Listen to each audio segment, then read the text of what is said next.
Kita lanjutkan kembali dialog mengenai Bawaslu periksa Abdesi atas dugaan tidak netral dalam dugaan mendukung salah satu pasangan capres-cawapres. Bagaimana tanggapan Anda, Bung Yusuf? Ya, pemilu ini sesungguhnya semenjak peristiwa MK, rentetan terus berjalan sampai pada mobilisasi kepala desa mendukung pasangan Gibran dan Prabowo itu, walaupun mereka bantah, saya sudah menyimpulkan, Abraham, bahwa pemilu 2024 ini adalah pemilu terburuk di zaman reformasi.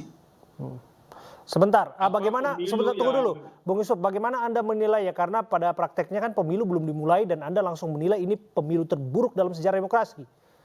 Ya, karena dari proses kontestasi saja sudah melakukan pelanggaran Nah, terhadap kontestasi kan nilai belum kebajikan dimulai, politik Bung Yusuf. modern. Ada Kontestasi kan rekayasa belum dimulai. hukum, ya, Kontestasinya kan belum ada dimulai.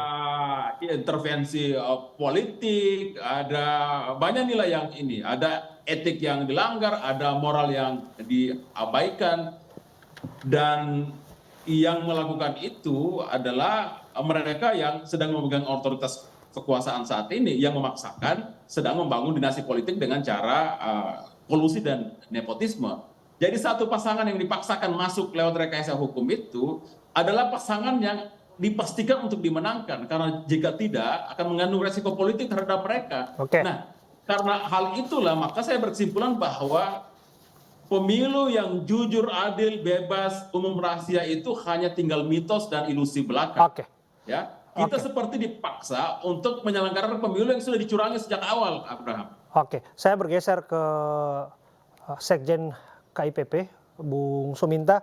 Apakah Anda sepakat bahwa pemilu ini disebutkan Bung Yusuf Lakaseng pemilu terburuk dalam sepanjang demokrasi? Karena pada prakteknya kita belum masuk di TPS, belum masa pencoblosan, sudah dinilai demikian. Ya, Bung Abraham, saya pikir ada beberapa poin yang Pak Yusuf sampaikan itu memang faktual ya.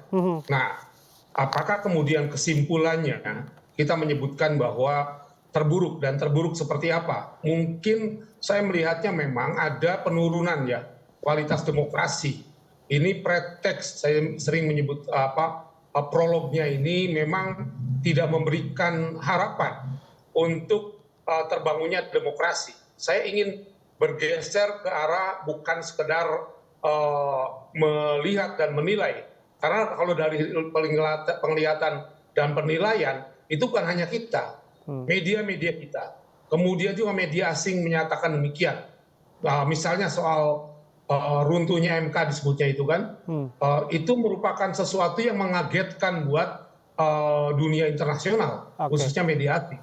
Nah, saya ingin bergeser ke arah kira-kira, karena tadi Bang Abraham menyampaikan ini kan belum mulai. Saya pikir sebenarnya dimulai sudah sejak tahapan awal, bahkan sejak regulasi, bahkan sejak sebelum tahapan, yakni ketika pemerintah mempersiapkan, misalnya apakah penyelenggara pemilu yang dipilih oleh pemerintah dan DPR itu juga bisa menjaga dirinya untuk tetap independen. Ini sebenarnya kuncinya di situ.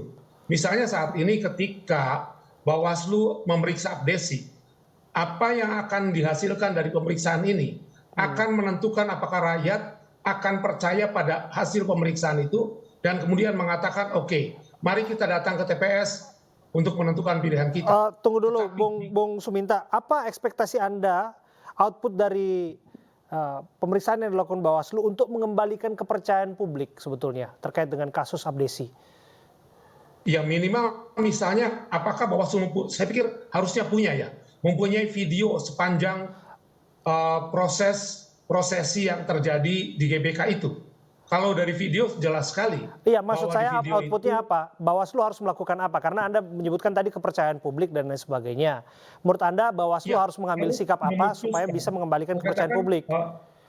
Dari fakta data yang ada, Bawaslu harus menemukan sesuatu yang kemudian ada penilaian, sehingga ini akan mengatakan adakah dugaan itu terbukti yang dilaporkan oleh sekelompok masyarakat. Dan tentu saja Bawaslu juga bukan hanya mendapat laporan, Bawaslu mempunyai kewenangan untuk mendapatkan temuan, yakni dari pihak Bawaslunya. Kemudian di cross check apakah benar Abdesi dianggap telah melewati batas-batas, misalnya melanggar ke netralannya sebagai perangkat desa. Oke. Nah ini harus Bawaslu bisa secara faktual ya. Saya tidak mendahului, Oke. tetapi itu akan memberikan dua hal. Pertama, efek jera kepada siapapun, termasuk bukan hanya Abdesi ya, seluruh aparatur negara, TNI, Polri itu harus netral pada saat pemilu saat ini, apalagi pada saat kampanye Oke. nanti. Ini akan memberikan tambahan ya amunisi ketidakpercayaan. Tapi kita tunggulah Oke. putusan Bawaslu. Seluruh rakyat Indonesia sekarang matanya Iya, tertuju Bung Suminta. Tamrin untuk Oke. mengetahui apa yang akan diputuskan, Kita- apa yang akan diperiksa dan diputuskan Iya. oleh Bawaslu. Begitu Bang Abraham. Oh ya, sebelum saya kembali ke Bung Yusuf Lakaseng mengenai media sosial yang diramaikan dengan berbagai video ini kaitannya dengan netralitas aparatur sipil negara di tahun politik. Mereka mendukung agar ASN netral dalam pemilu 2024. Ya.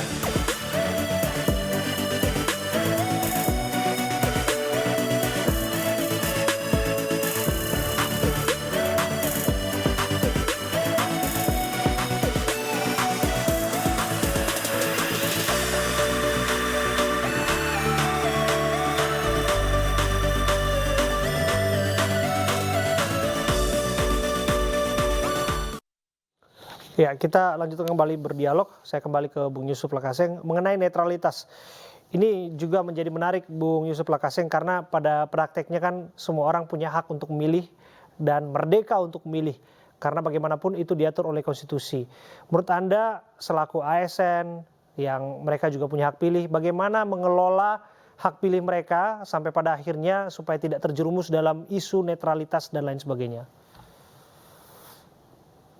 Regulasi untuk mengatur ASN agar netral saya kira sih sudah lebih dari cukup ya. Ada undang-undang, kemudian terakhir ada kesepakatan bersama beberapa lembaga ya soal netralitas ASN, termasuk mereka pun dalam berpose dilarang gitu dalam menunjukkan jari-jari tertentu yang menunjukkan keberpihakan pada kontestan pemilu.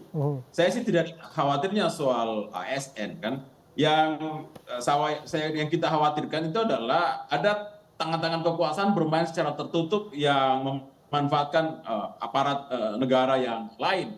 Karena masih ada aparat negara yang lain yang mengatur soal keamanan misalnya. Kemudian banyak pejabat kepala daerah yang ditunjuk oleh presiden jumlahnya ratusan gitu ya. Kemudian ada program-program bansos yang itu bisa kita curigai sebagai cara terselubung untuk memenangkan satu pasangan calon. Karena tidak bisa dipungkiri, salah satu kandidat ini atau calon wakil presiden adalah anaknya presiden.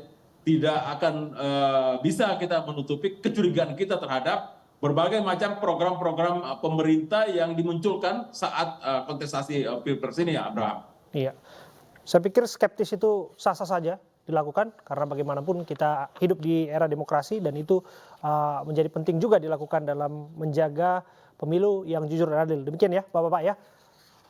Yep. Iya. Ya, baik. Terima kasih atas waktu Anda berdua sudah hadir berbincang bersama dengan kami, Bung Yusuf Lakaseng. Terima kasih juga